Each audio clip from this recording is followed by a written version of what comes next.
Good afternoon, everyone. It's 15 past 3 p.m. in Cape Town, where I am. Welcome to our panel on the politics of expanding and sustaining social protection, continuities and ruptures in unsettled time. So we're going to have three different sessions for this particular panel.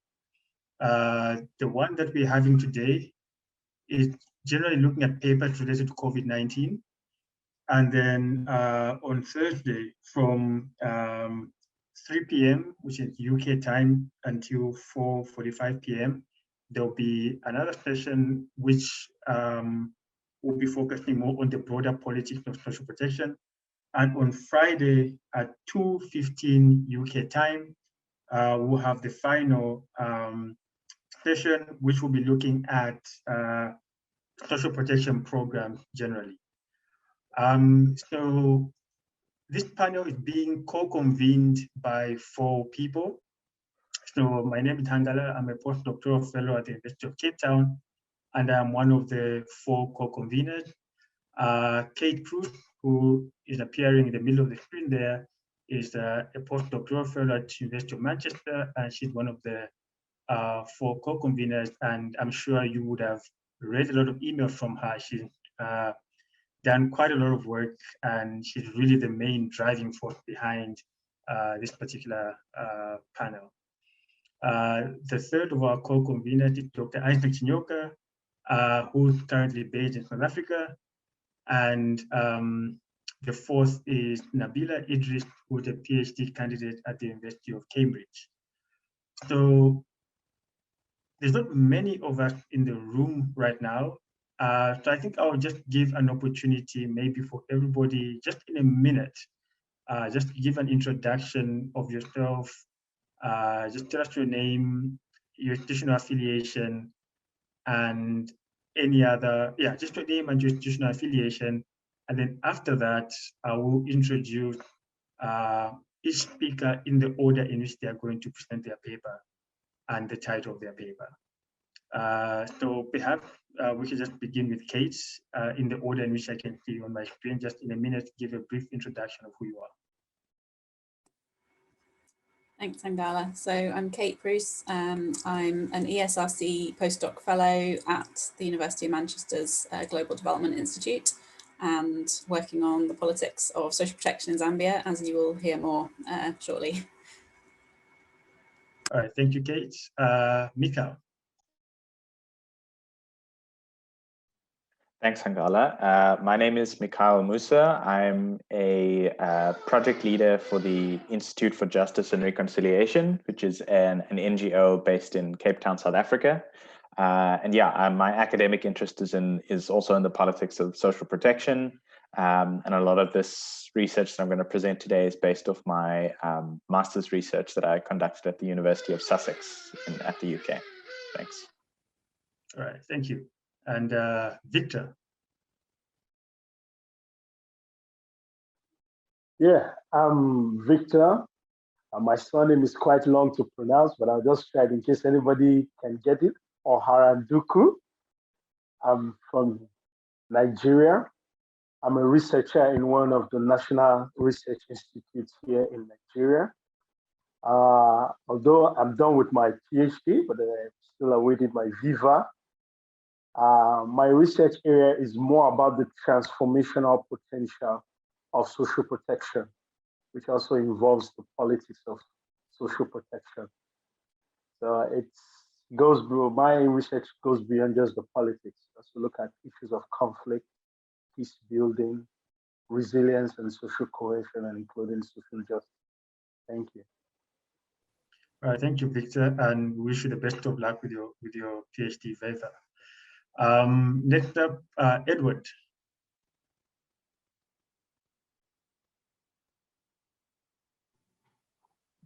Hi, my name is Edward, and I research in social protection. I'm associated with the University of Manchester. I just finished my PhD, and I'll be presenting on Thursday. Yeah. All right, thank you, Edward, and congratulations on completing the PhD. Next, Isaac.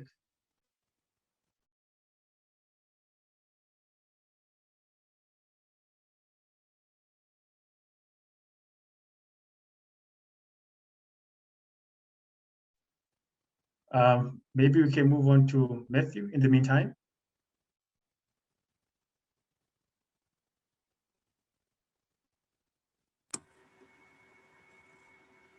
I saw that Matt was holding a baby when he came on the screen before. So, oh no. No, apologies.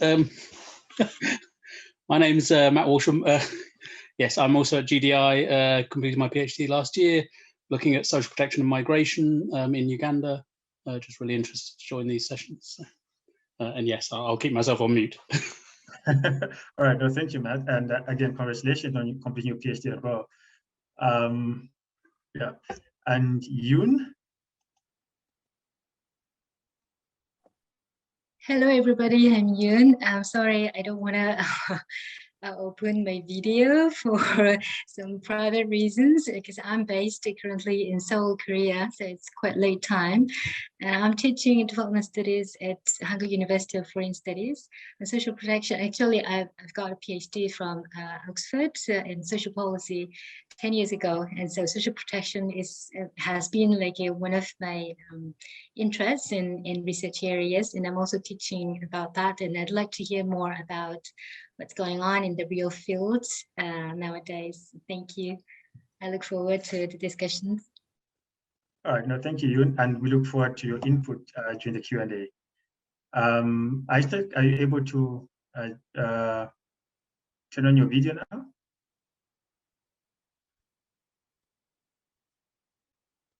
Okay, I think we can go ahead now. We've all done the introduction. So we're going to have, or we should have had 4 papers today. The first paper should have been by Nabila entitled "You Reap What You Sow: The Politics of Bangladesh Weak Social Protection Response to the Pandemic." Unfortunately, Nabila cannot make it today. She communicated earlier that she's unable to make it for personal reasons, which means that according to the program, the next presenter is actually going to be Mikhail Musa. The title of his paper is "Social Assistance and Pandemic Politics in South Africa: Rights, Claims, and the Expansion of Cash Transfers." So how it works that every presenter will have 15 minutes. And then after the 15 minutes, we'll move on to the next presenter, who will be Kate. And then after Kate, we'll move on to Victor, who will have his own 15 minutes.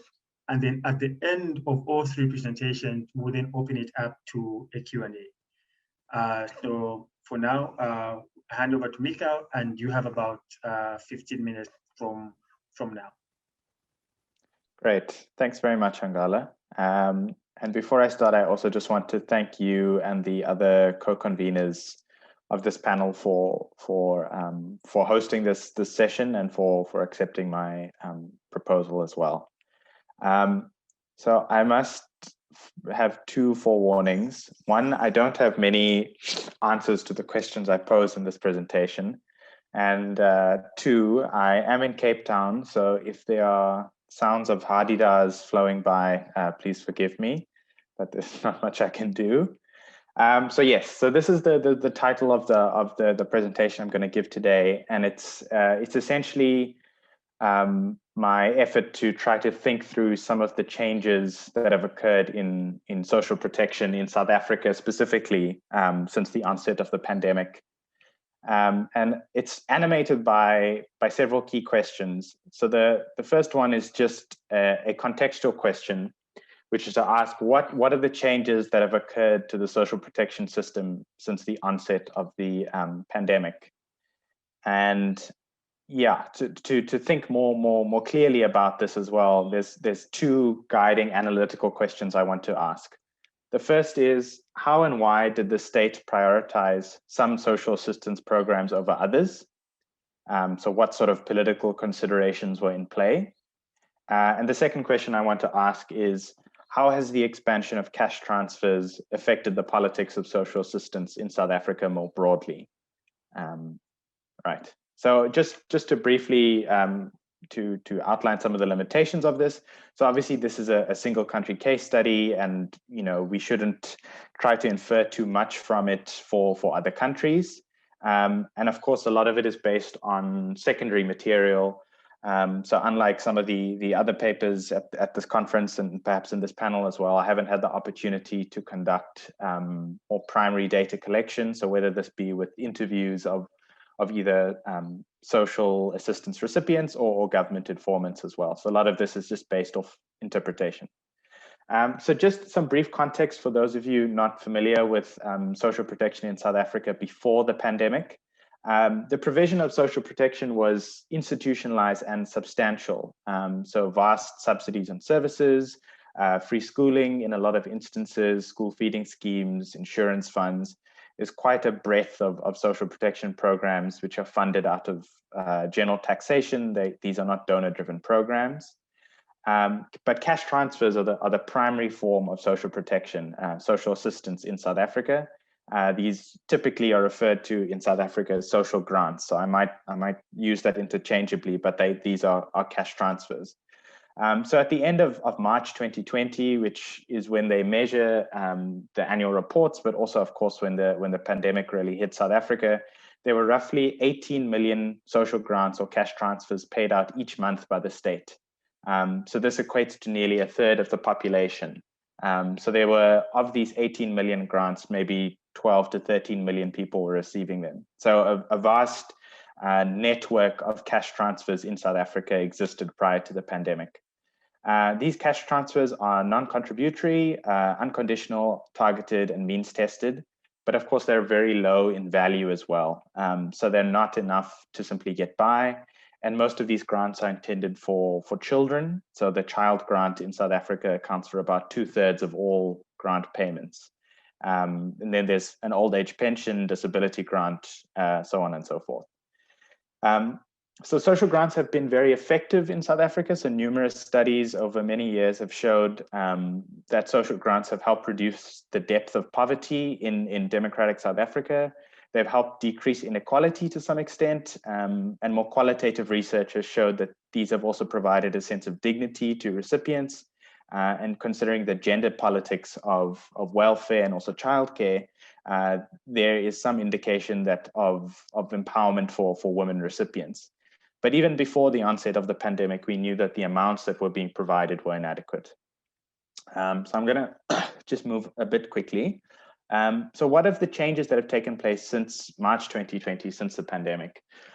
So state subsidies were neglected. I think the most egregious example of this was the National School Feeding Scheme, which helps to provide meals for school children, which was suspended, and this has caused a significant spike in child and household hunger.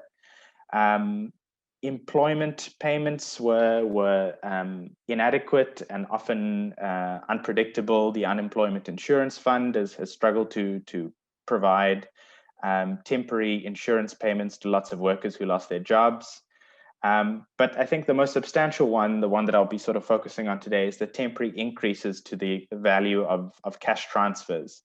So very small increases, but increases nonetheless to sort of lessen the shock of the pandemic itself. And what are the innovations that have taken place since March 2020? I think the most important one has been the creation of a new cash transfer program called the Social Relief of Distress Grant. And this is significant because it's targeted at poor, unemployed individuals not receiving another grant. So essentially, you're having 18 million people or 18 million grants being paid out prior to March 2020 and introducing a new cash transfer that will essentially target millions more people. So we're adding quite a lot of people who are eligible to receive social assistance in South Africa through the creation of this grant. The SRD is intended to plug the holes in the national safety net. So individuals who are adults and younger than 60 have typically been excluded from social assistance in South Africa. But this new grant aims to target those, especially those who are unemployed. But of course, the process of registering new recipients was very uneven, lots of problems, payments were delayed, and all this is coming to a head because of it's precisely a new grant as well. But between April and October 2020, the state paid out roughly 16 million of these new grants to new recipients in South Africa as well. So what you essentially have last year is millions of people who are already receiving social grants, who are institutionalized, but then an additional perhaps 5 to 10 million people receiving them as well. So the number of people receiving social assistance has really expanded quite rapidly over the last year. But it's important to mention that these were sort of temporary increases as well. So I want to think about why these decisions have occurred and what they mean through the lens of emergency politics. And this is the consideration that different actors make, contest, accept, ignore, and reject a wide array of claims about the interplay of values and threats in a situation where there is harm or destruction at stake. So what that essentially means is that actors and institutions encountered different forms of the pandemic. We were all living through the same sort of circumstances, but due to differences in how people interpret things, the sorts of courses of actions that become available are different. And we see this in South Africa around sort of political considerations about whether to keep the economy open, whether to prioritize healthcare. You know, South Africa has just entered into its sort of third national lockdown as well. So these are the different claims that people were making about the situation that they found themselves in. And of course, this relates to how to care and to provide for especially poor citizens in South Africa. So the first question that I pose, I think it's fairly clear that increases to existing cash transfers were relatively simple. So it was an effective method to distribute income in South Africa. So recipients were already registered on the system, and there was the infrastructure in place to disperse these payments relatively seamlessly. So this is more for the existing grants that were in South Africa before, not so much the new one. And then contra, and on the other side, new sorts of innovations such as the unemployment insurance fund lacked a bit of capacity and were less easy to redistribute income. And of course, in-kind transfers suffered because of school closures and all other sorts of political considerations.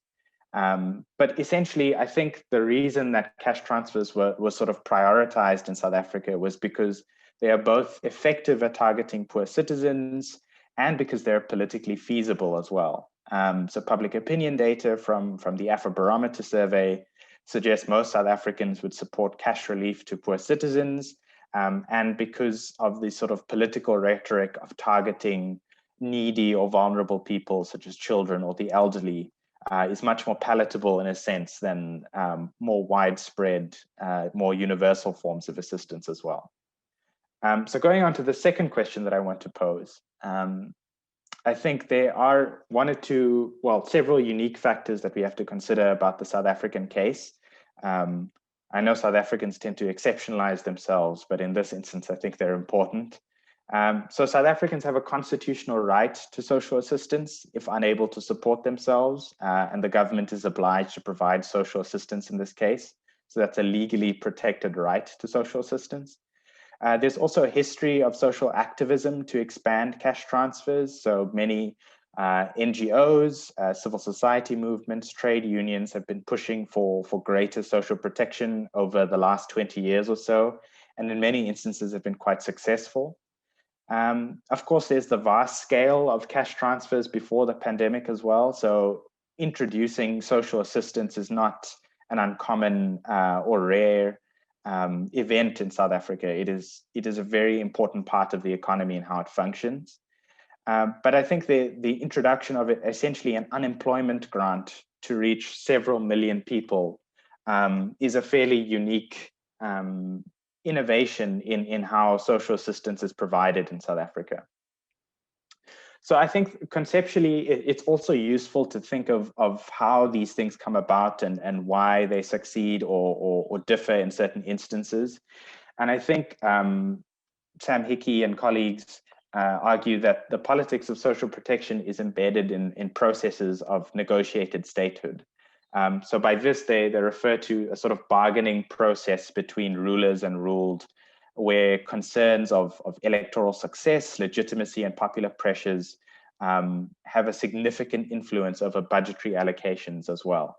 And I think this is a really useful way to think about why it is that there are different pressures on different states to implement different programs as well. But more to the South African case study, I also want to suggest that there is a different sort of discursive pressure on cash transfer expansion.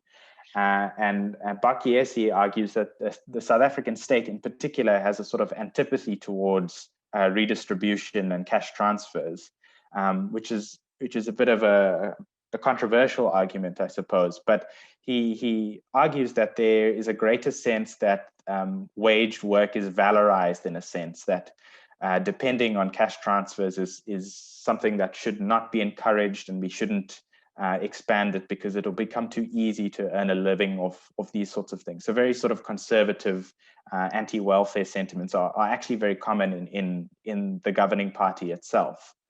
But during lockdown, of course, the opportunities for productive labor diminished even further. So unemployment is over 30%, and over 50% for young people as well. So the idea that people can work their way out of poverty is becoming increasingly less viable as well. So I think this is the sort of pressure that is placed on expanding to a more universal form of social assistance.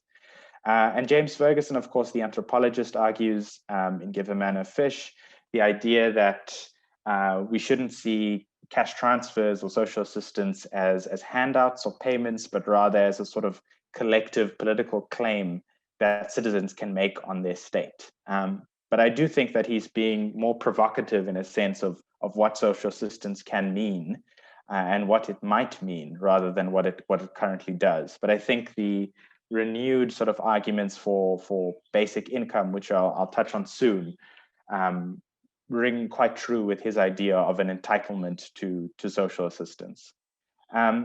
So I'm just going to quickly try to wrap up by sort of focusing on the re-emergence of the proposal for a basic income grant. So there was an existing policy debate in the late 90s and early 2000s in South Africa about introducing a basic income grant. And there was quite a lot of debate about whether South Africa would ever be able to reach the levels of employment of developed countries. But unfortunately, this proposal was sort of rejected by a rather conservative strain within the Treasury, which instead focused on targeted transfers. But COVID-19 has, of course, highlighted the inefficiencies of the grant system, insufficient amounts, irregular payments, many problems with the rollout and payment of grants as well. But most glaringly is the lack of coverage for people who are unemployed. So people who are not covered by childcare or pension grants as well are people who are left with very little other recourse to receive social assistance.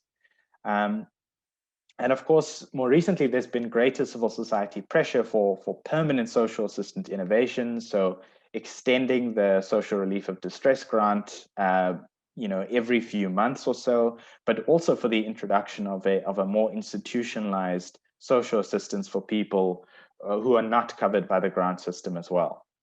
But unfortunately, I think a lot of these calls for a basic income grant seem to contend on the argument that socioeconomic deprivation is just becoming unbearable. But levels of unemployment, poverty, and inequality have been exceptionally high in South Africa for many years. And this has never really resulted in a universal grant of any kind. And of course, most glaringly, there's a sort of lack of political impetus to introduce a basic income grant for both fiscal reasons, but also for more conservative ideas about who is deserving of social assistance. So what are some of the implications of these sort of transformations and reforms within South Africa's social assistance programs for South Africa itself, but also more broadly for our understanding of what social protection is? So I think an important thing to note is that cash transfers in South Africa have previously expanded to civil society activism, judicial rulings, and political compromises. But under COVID-19, a temporary transfer was introduced to respond to an economic shock. But I do not think that there is a sort of sufficient consensus on how this can be sustained or institutionalized And I guess this is where the conundrum sort of comes in, is that we realize that social assistance and social protection in many instances is substantial, but insufficient in other aspects. But how can we sort of institutionalize a more permanent, a more universal transfer that will benefit more people as well? It seems to me that the answer to this is not particularly clear. And some of the broader implications as well, I want to suggest that rights to social protection should not be underestimated. So whether these are sort of legal entitlements that people may have, or whether there's moral claims that citizens make on their state. And I also think it's important, linked to that point, to pay closer attention to the practices and principles of claim making as well. And how people make claims on their state, and what vocabulary they utilize in order to do that. And then just finally as well, to examine the potential political shifts which could lead to a more universal form of social assistance. So I think we need to be open-minded as to how the politics of social protection can shift through sort of unconventional means as well. Yeah, to be less prescriptive about what leads to certain things, or what pressures need to build in order for social protection to be expanded as well.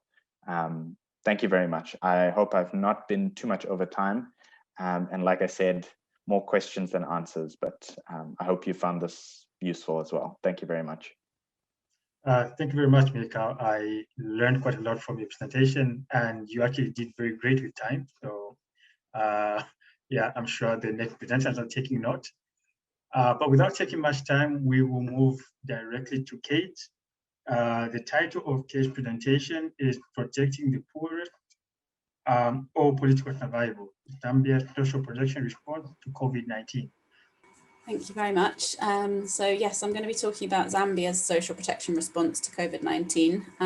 And it's interesting, there's sort of some similarities and some differences that I sort of noticed compared to the previous presentation about South Africa, which I'll try and draw out some of them as I go through. This is it's a slightly different paper to what I've presented before. It's based on a paper that I wrote for the University of Bremen's COVID-19 social policy response series that they did last year, covering a number of countries through their Global Dynamics of Social Policy Research Center. So it's based on a country report which involved quite an extensive overview of sort of all the social policy reforms in Zambia between January and September 2020. So some of them were COVID related, some of them not necessarily, but it was kind of trying to get that overview and then pick out a specific aspect of the response to examine in more detail and do a working paper based on that. So it's a combination of my PhD research was on the politics of social protection in Zambia, sort of looking at from when it was introduced in 2003 up to around 2015-16 when I did my fieldwork. So I'm partly drawing on the primary data that I collected and the analysis of that, which was involved more than 70 interviews with key informants who are involved in Zambia's social protection, particularly cash transfers, so donor organizations, government officials, and also some focus group discussions in communities. So that's the sort of analysis that the starting point. And then in terms of the COVID aspect, this was done last year. It was mainly based on secondary material. I wasn't able to go to Zambia, so it's a kind of reflection on what was happening last year against the background of my longer term work on the political dynamics of social protection in Zambia. So that's just a bit of a sort of background to the paper. So I'm going to briefly just look at the COVID situation in Zambia, the overview of the policy responses, and then home in on social protection and particularly the emergency cash transfer, which was one of the programs I looked at in more detail, analysing the events of last year, as I say, in light of the kind of longer term trajectory of social protection in Zambia, and finally concluding. So just a brief background, the first cases were confirmed very early on, around the same time it was happening around the world, and quite quickly President Lungu issued a directive to lock down, but this was actually quite quickly eased again from around May last year. So although there were some lockdown measures in place for quite a while now, things have been operating more normally, although, as I say, like this is because I haven't been there, this is not sort of based on my experience of what it's like day to day, but it's kind of what the directives actually were. And in terms of the current figures, it's about just under 150,000 confirmed cases, about just over 2,000 deaths, which in terms of official figures, it has been sort of relatively low compared with other countries, but this was sort of last year, it was kind of holding at quite a low level. I think there were around 350 deaths or so for most of last year, but that has started ramping up a little bit. So in terms of the sort of effects, as I say, official figures are quite low, but there are a number of studies and also anecdotal evidence that these kind of infection rates and deaths are actually underreported. And it would be great, particularly sort of Hangala, because I know that you have the connections with Zambia and you've actually spent time there in this period. So if you have any sort of insights on the experiences of COVID on the ground, perhaps you can bring those in a bit later. Again, very briefly, just this is sort of highlighting the COVID-19 waves, which although it's a bit small, there are 3 lines. The sort of lowest line in most of them is the first wave from last sort of July, August.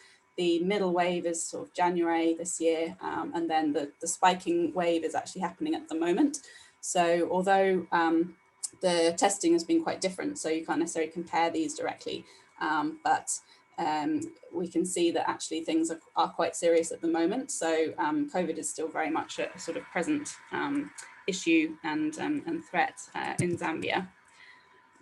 In terms of like broad policy responses, quite a number of things were done last year. The very initial policy moves were mainly focused on the formal sector.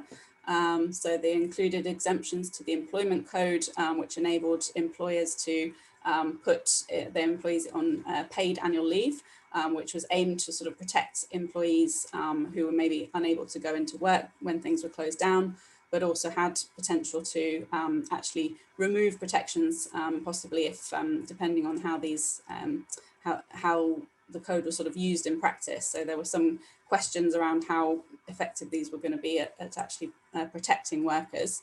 There was also funding released for covering the arrears of the public pension service. So these were mainly focused on sort of longer term sort of formal sector. There were education and health responses that were aiming to, in terms of education, address disrupted learning and school feeding programs. So there was quite a bit of, this was sort of done by the Ministry of Education, but in partnership with UNICEF and the Global Partnership for Education, who put in quite a lot of money to support these initiatives, but there was still a significant funding gap here. So it's like the plans were in place, but they weren't necessarily happening in practice. In terms of health, which was obviously a priority in terms of the COVID response, there was support for oxygen therapy supplies, PPE supplies, hospital capacity. But again, this was quite largely supported by sector partners and kind of depended on the priorities of those organisations. Finally, the Food Reserve Bill was going through a process in Parliament, which was aimed at sort of redefining and expanding the functions of the Food Reserve Agency, which these might seem kind of quite disparate at the moment, but I'm going to come back to how some of these are linked into the sort of broader social protection response in terms of the role of agricultural subsidies and the Food Reserve Bill in terms of Zambia's broader social protection kind of policy, because there were the Food Reserve Bill was aimed at kind of going beyond the social role of the Food Reserve Agency and getting more involved as a commercial player, and was raising concerns about possible rent-seeking behaviours. So this was one of a think tank called the Centre for Trade Policy and Development was raising concerns about this. So these are kind of some of the broad, the sort of broad stroke responses that were happening through last year. And in terms of social assistance, this was also largely kind of donor funded. There was a UN emergency appeal that put in $39.1 million towards social assistance. And I'm going to focus on social assistance and particularly cash transfers in terms of, because as I mentioned, a lot of the focus was on the formal sector, and obviously there's kind of a large informal sector, and also a lot of people sort of living in poverty and vulnerability. So there was a gap was kind of emerging between the need and assistance in kind of large groups of the population, which was came out of a couple of studies. There was a World Bank study, and there was also a study done by the University of Gothenburg's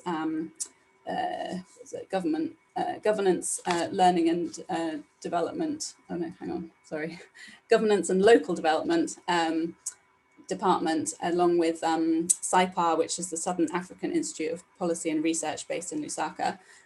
They were looking at local responses to COVID and finding that based on income loss and food insecurity, there was quite a large gap, and that people were largely having to seek assistance from family and friends, not really able to access it through local councillors, MPs, the government structures.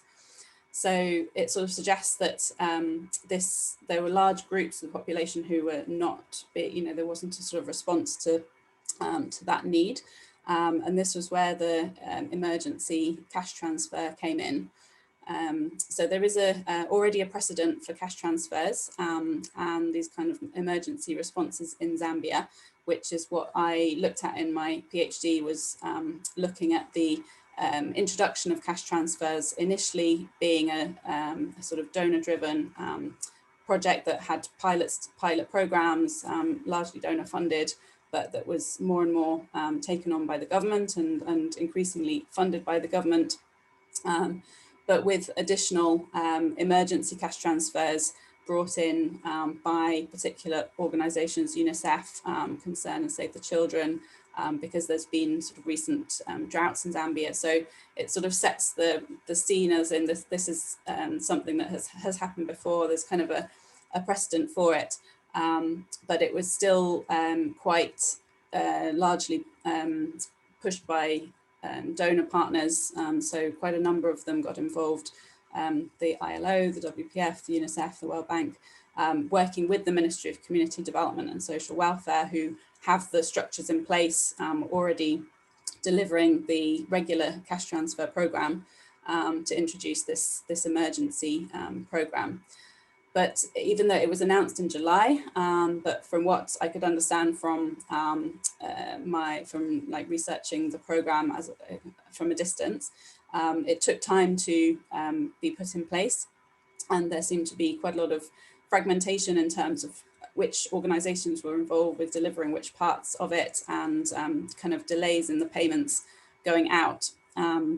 And another thing that was raised, which was mainly in newspaper articles, so I wasn't able to corroborate it through actually doing interviews, but it would be good to find out, be able to pursue that more. But it was claims that the ruling party was actually dispersing the funds directly rather than going through the ministry and the Department of Social Welfare, with the potential of claiming the credit for the programme, but potentially using the programme to gather the national registration card numbers from the beneficiaries, which raised concerns because with the general elections coming up in this August 2021, there were already discussion about how potentially these programmes were starting to be drawn in and used for these kind of electioneering. In terms of also last year, after the initial kind of COVID responses, there was a budget speech, which, although it's not necessarily directly about the COVID response, but also quite clearly signals what the government priorities are, where they are putting the money, or at least declaring that they're putting the money. And in terms of social protection, there was an increase in the budget for the social cash transfers, which is the kind of regular ongoing programme. But also, even though the budget allocation has actually been increasing year by year, there has also been significant underspend on this, and that the funds are not actually always released. So it suggests that it's sort of seen as being an important part of the budget in that sense, but that in terms of the implementation, it's not actually, the money is not actually reaching necessarily the recipients. In terms of the, sorry, excuse me.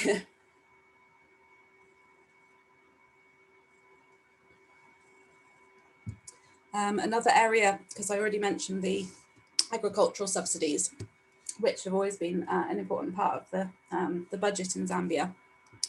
The funds towards the Farmer Input Support Programme in particular, which delivers maize and fertiliser subsidies to farmers in rural areas, increased by 400%, so quite significantly.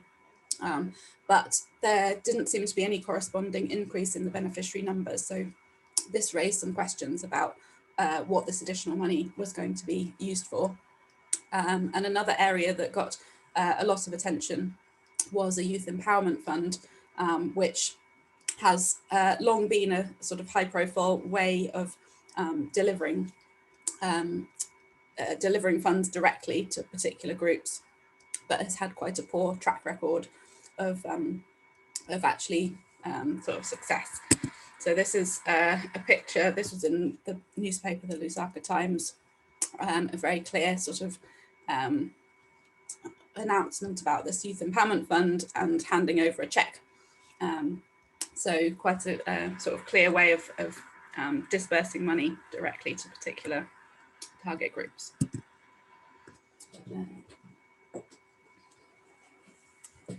So coming to the analysis, my starting point is my findings from my PhD work, which was that the regular cash transfer programme was established in Zambia as a combination of efforts of a policy coalition, which was both donors and government officials, which played an important part in establishing cash transfers as a kind of credible and also successful in terms of poverty reduction programme or policy that could be taken seriously, but that it was only when there was the political situation sort of allowed that the scheme was actually taken on. So this was an incident around the agricultural subsidies where there was significant overspend, which caused a scandal. Although it wasn't necessarily an existential political threat, it was enough of a difficult situation for the ruling party and for the president to feel that they had to respond, and that at this point funding was directed to the cash transfers. So it's this combination of sort of donor efforts, but also the political interests, which leads to the policy outcomes. So the political settlements approach, which looks at the competitive nature of the political landscape and how in those situations the sort of interests of the ruling party play an important part in determining whether a policy is going to be taken on or not. So applying the sort of transferring this to how was happening last year in terms of the COVID responses, we actually see familiar patterns of the government budgeting and spending, and the responses, and also what the kind of plans were in terms of where the budget was going to be directed. And the COVID emergency cash transfer, although it was the most significant programme that was really trying to address the needs of the poor and vulnerable, was mainly driven by donors and only seemed to be potentially of interest to the ruling party in terms of how it could be potentially used towards election campaign, or in terms of claiming sort of credit for it. But on the other hand, the priority and the funding was mainly directed, or continued to be directed, towards these agricultural subsidies, which have long been sort of found as being a way of distributing resources to rural areas and potentially rewarding election loyalty, often benefiting like better off farmers and producers and suppliers, rather than necessarily the smallholder farmers that they're aimed towards.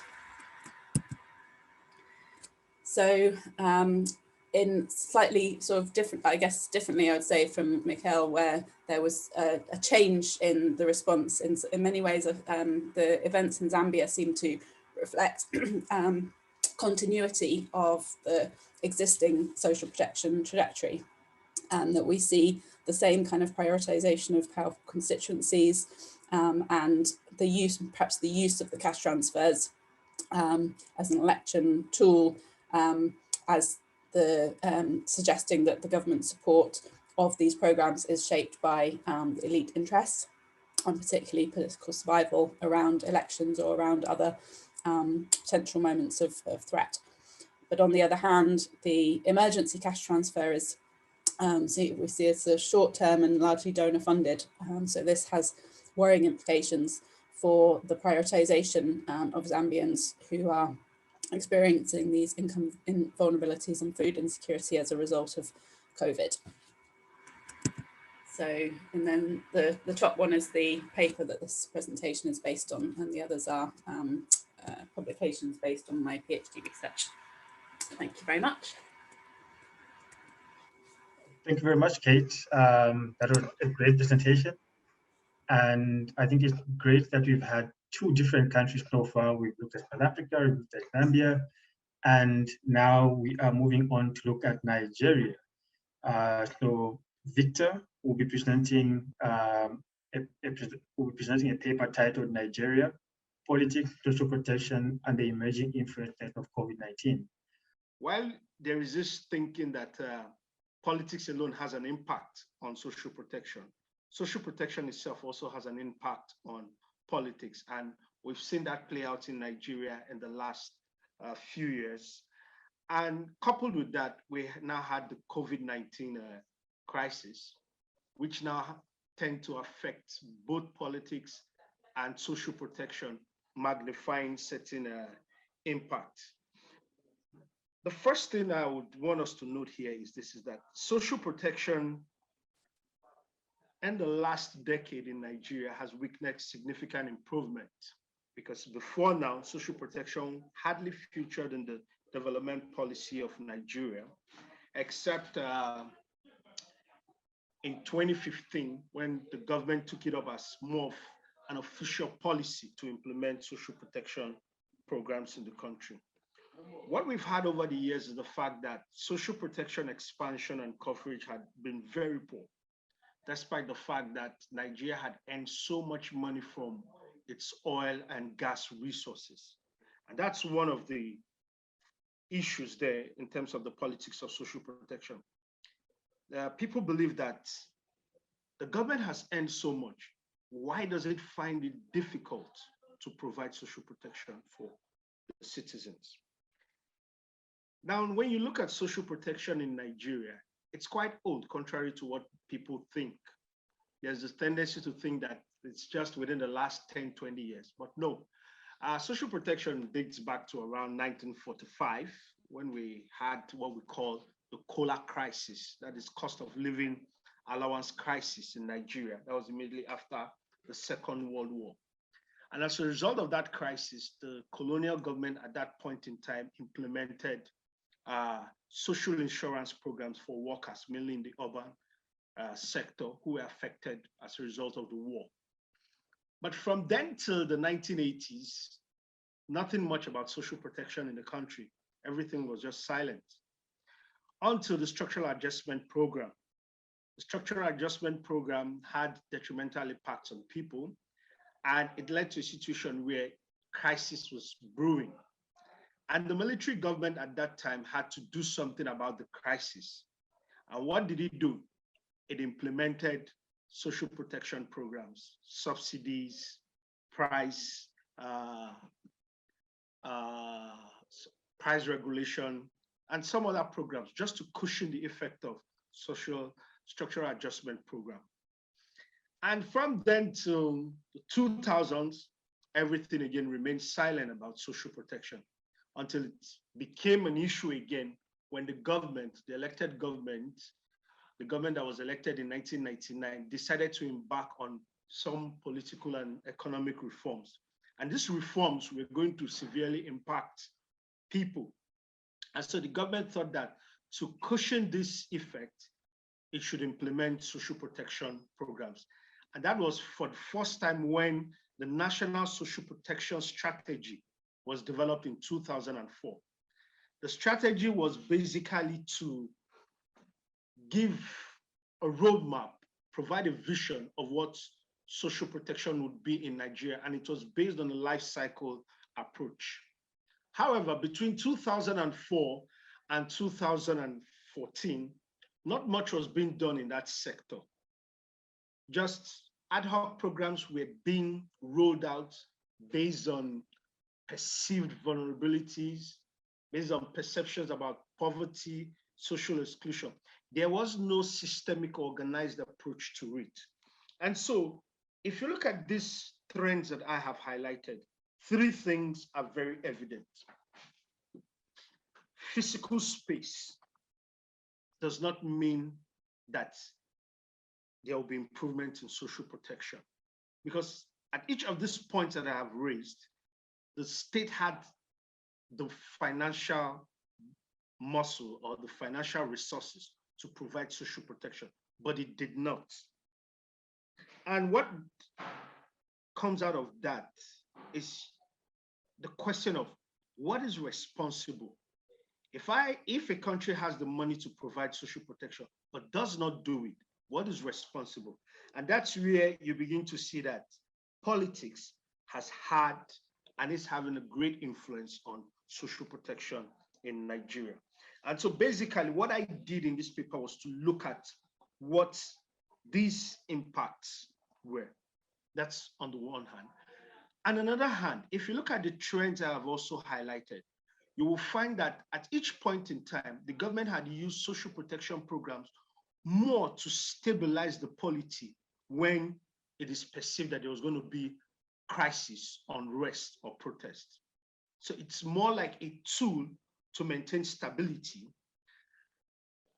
And so this is the trend that we have seen over time as it relates to social protection. So basically, when we now look at the impact of politics on social protection, we see that politics has remained a very key driver of social protection in the country. Not because the elites or the politicians are genuinely interested in the welfare of the people, but it's basically as a political tool to achieve political settlement. It's a way to ensure that people are kept from taking to the streets. It's a way to ensure that crisis is prevented. But by and large, what we now saw when it came to 2015 was another dimension. We saw politics play a real active role. We saw politics play a real active role in social protection. And at the same time, we saw social protection being used actively as a political tool. So these are basically the trends we are seeing in terms of the impacts of politics on social protection.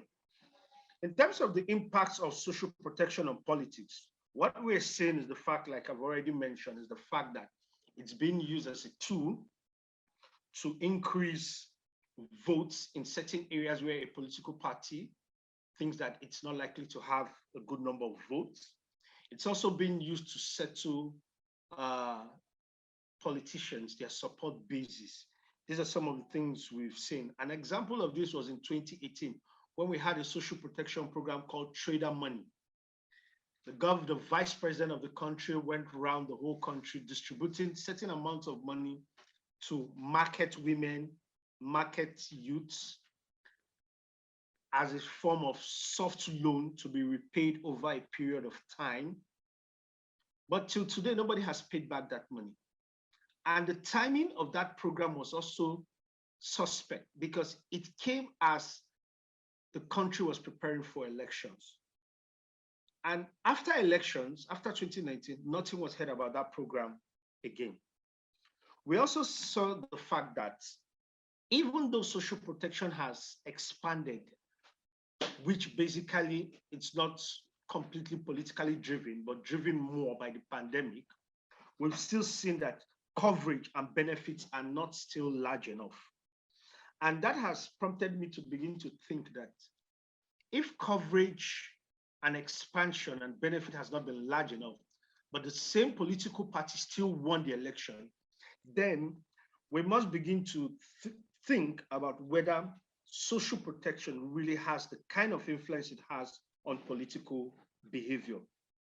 Now, another thing that we saw is the fact that social protection has gradually become a criteria to assess the performance of government, such that now, anytime the government is being x-rayed or being examined in terms of its performance, social protection becomes one of the key indicators of assessing the performance of the government.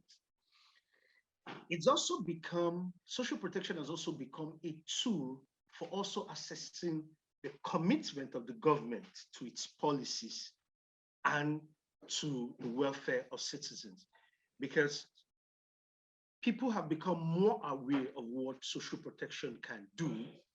And so when the government has come out on several occasions to promise or roll out programs, people have taken this up as a tool to ensure that they see if the government is really committed to its policy directives. But by and large, majority of the citizens we see it as a new political settlement tool. And from this, you can see the impacts that politics and social protection are having on each other. And that is where we now see what COVID-19 too has now done. Now, one of the things that COVID-19 has done is this.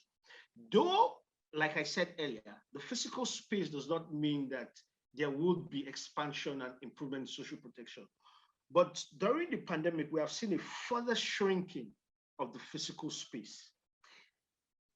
We see this further shrinking, yet we see social protection programs expanding.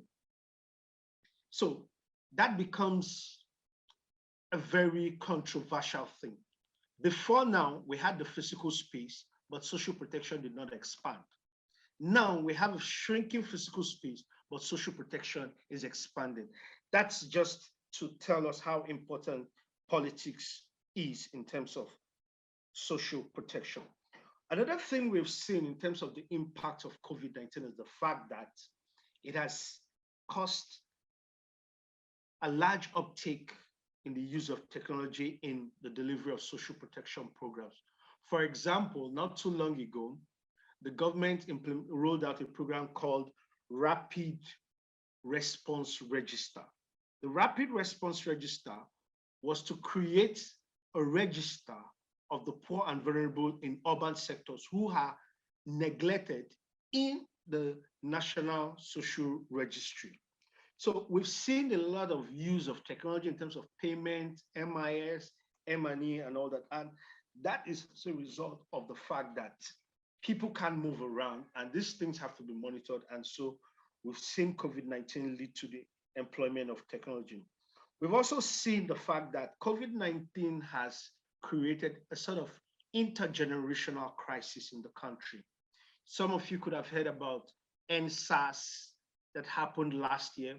Now, in looking at NSAS critically, NSAS was as a result of the lack of social protection. And it was brought out by the fact that COVID-19 was having an impact and people were not being taken care of. And that has now sort of propped up a kind of debate in the country today, where people are now saying that the younger generation should begin to look to take over governance, as the older generation seem not to understand certain things as regards development and social protection. So we've seen citizens scrutinize the government more as a result of the COVID-19 and as a result of the lack of social protection coverage and benefit. What it has also done again, that is COVID-19, is that it has increased the level of distrust that people have in government. Because while the pandemic is affecting people, we see the government finding it very, very difficult to justify why it cannot expand social protection faster than it is currently expanding it. And that has led to some sort of distrust, where people are saying that the government can't be trusted because it is not fully telling the truth about certain things in terms of its policies. Also, COVID-19 has also caused an increased demand of social protection, such that as it is today now, social protection has become a very topical issue in the agenda of the state. And people are looking forward to us taking the government to court, because Part 2 of the Constitution of Nigeria, though provides for social protection, but it's argued that this right is not justiciable. It cannot be proven in any court of law that the government must provide social protection. But we're seeing that as a result of COVID-19, people are beginning to take this up and go to the court for interpretation about whether this right is justiciable or not. Also, COVID-19 has exposed the level of inequality in the country. With the inequality level has deepened so much as a result of the COVID-19 crisis, and social protection has not been able to respond to it effectively. And what this has showed us is there is some sort of inability on the part of the government to optimally allocate resources using tools like social protection, because at some point social protection became an issue because it began to involve discrimination, where programs were concentrated in the northern part of the country where the president is from, and the southern part of the country, which is deemed to be more wealthy, was left out. And this was something that generated some controversies and still do up till now. So in conclusion, what I would say going forward in terms of the impact that politics is having on social protection and the impact that social protection is having on politics, as well as the impact that COVID-19 is having on both of them, is the fact that politics will continue to experience severe pressure in Nigeria for increased expansion and coverage of social protection. But we will also see a situation where politics will be reluctant to allow for an increase in the physical space to ensure social protection financing.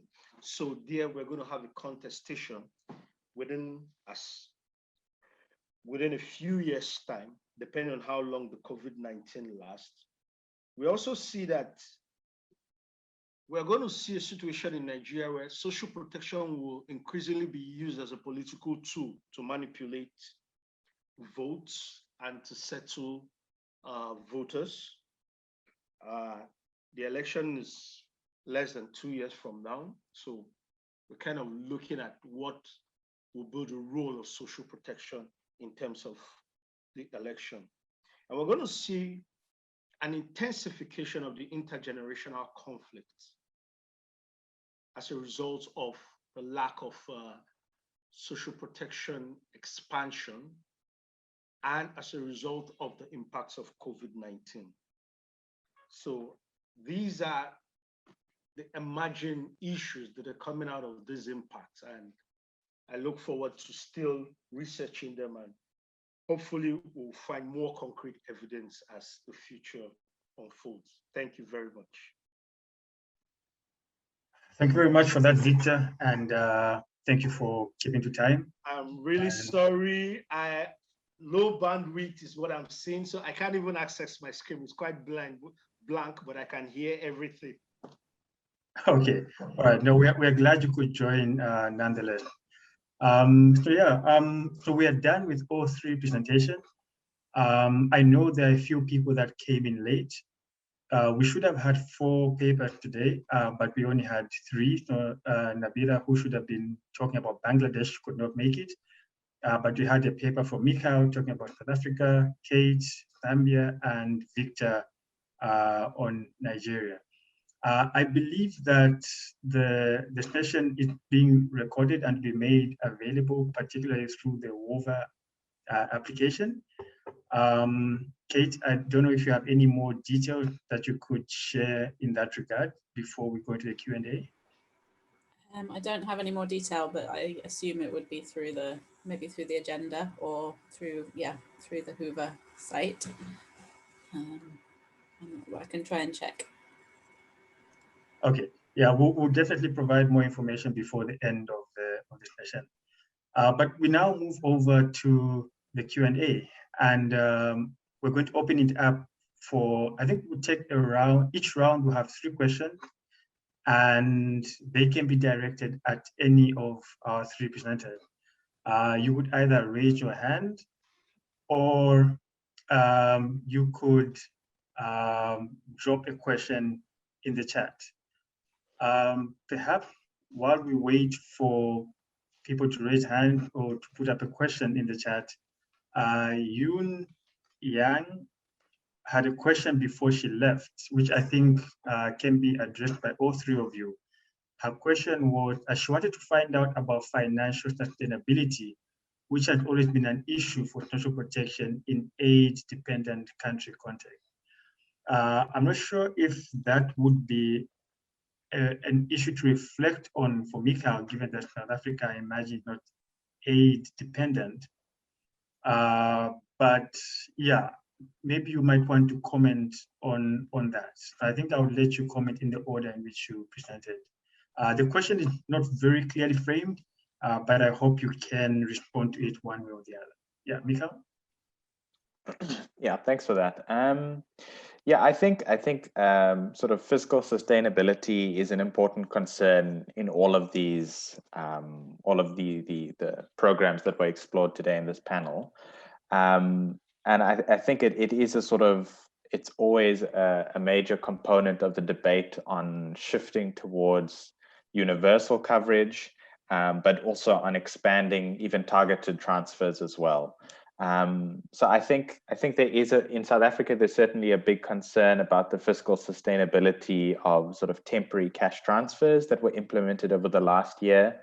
And also considering the sort of economic shock that the pandemic dealt to South Africa as well. And that the sort of irony of it is that, 20 years ago, the economy was in a much better position to expand cash transfers, but there was a lot of reticence in the government to do that. It subsequently did through a lot of pressure.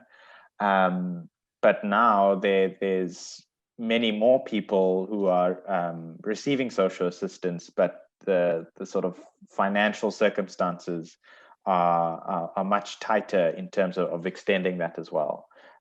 So it's a very sort of important consideration to make, but I think a lot of the evidence in South Africa suggests that the amount of money that's spent on social assistance is very important for reducing poverty, for all other sorts of socioeconomic benefits, increasing school admissions, those sorts of things.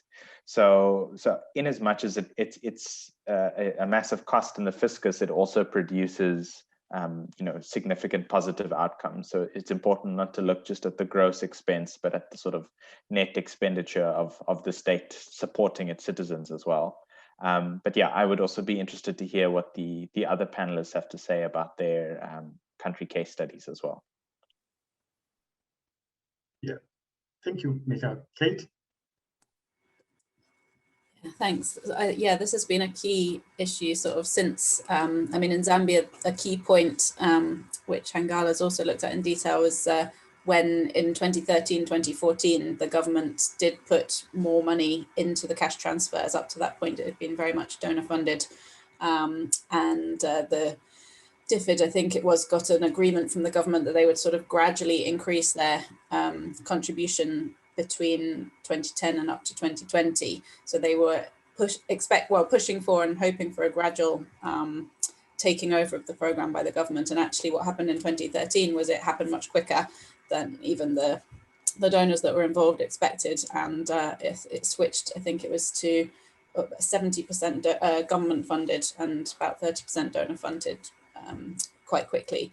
So that was sort of a surprise and led to, that was the point at which the program did expand quite quickly, and has now got up to national coverage in terms of provinces and districts, but not necessarily everybody across every single district.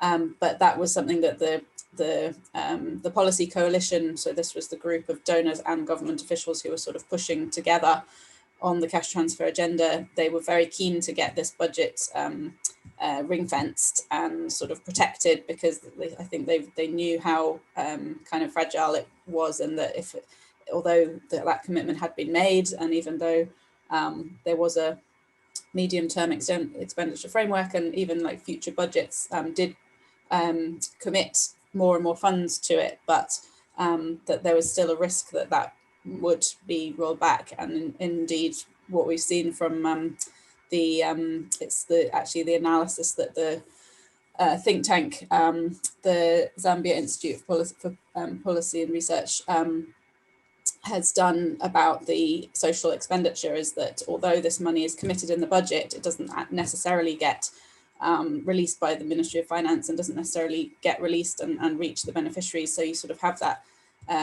challenge of, on paper, it looks like the program is expanding year on year, but in reality, that isn't the case.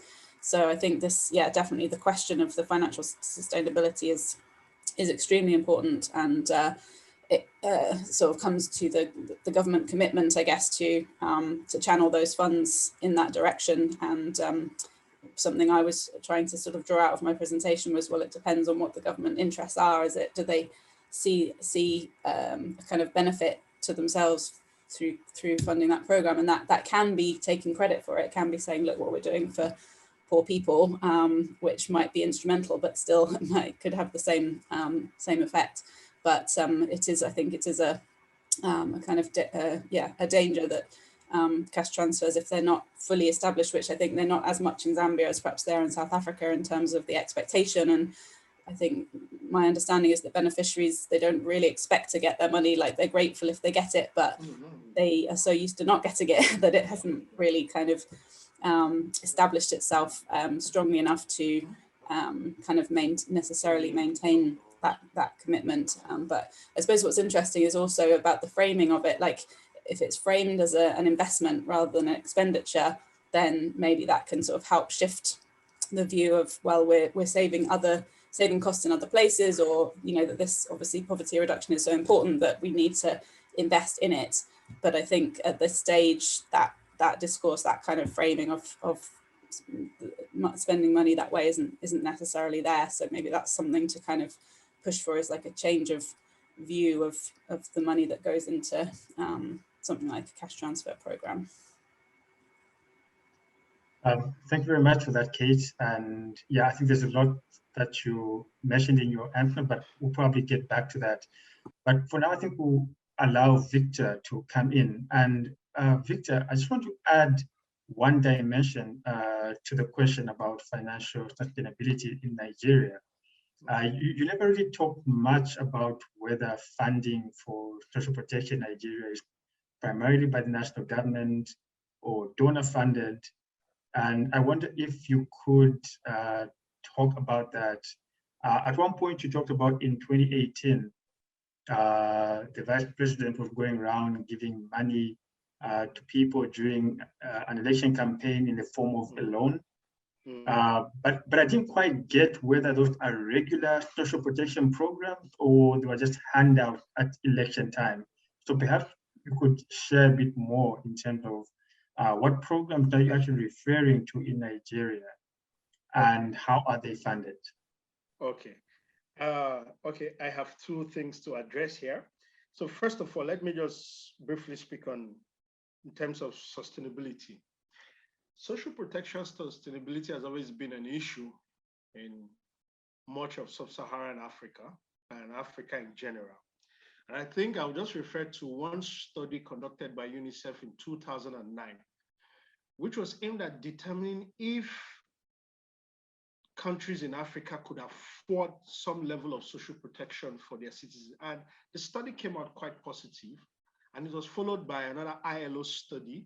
And that study also came out to say that if African governments could devote, I think, less than 10% of their GDP, they could fund to some level, an adequate level of social protection for the citizens. So I also still think that that is possible, even though the COVID-19 has really affected the physical space for social protection. But if there is some commitment, then financing sustainability might not be an issue. Thirdly, I would just add to this is the case of Lesotho. In Lesotho, some years back, I can't really remember the year, they were about to embark on the implementation of an old age pension scheme.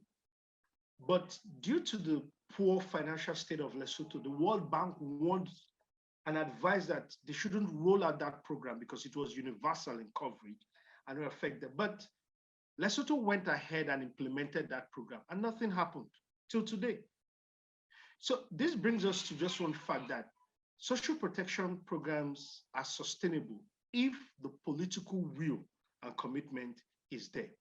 Now, in the case of Nigeria, much of the social protection programs are government funded.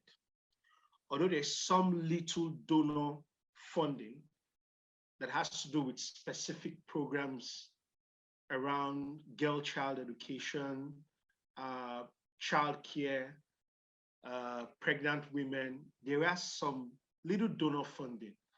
And that donor funding came more as a result of an agreement that was reached between the Nigerian government and its creditors. Sometime around 2007, Nigeria paid 12 billion to the Paris Club in order to become debt-free. And some part of the debt was forgiven. As part of that debt forgiveness, the caveat was that they were going to use the part of the debt that was forgiven to fund certain social protection programs. So that aspect could look like a donor funding. Another aspect is the fact that in the northeastern part of Nigeria, where we have the Boko Haram banditry and farmer headsmen crisis, we've seen a lot of NGOs, INGOs coming, and they brought a lot of funding for some of this social protection programs. I have a question, and it actually pertains to this whole thing about COVID. And so what we see is that COVID seems to have exposed the depth of inequality in most African countries. And it shows that existing social protection mechanisms are inadequate and poorly targeted. And this means that it exposes the larger poor in the event of crisis. Now, how can these programs be improved without also increasing their exposure to political capture, especially in context with competitive political arrangements, as in the case of Zambia and even Nigeria? How do we navigate this kind of situation, given what COVID is pointing us to? Thank you. Yes. Okay, thank you, Hangala. Thank you to all our presenters. I think this is a very interesting discussion. My question, I think it applies to all the three presenters and kind of actually touches on what Edward has just asked. When you look at the issue of institutionalizing these programs or these responses, we tend to say that, okay, the political elites would like to politicize all the programs, like you say in Zimbabwe. We have seen that these programs are politicized in Zambia as well, and in many other countries.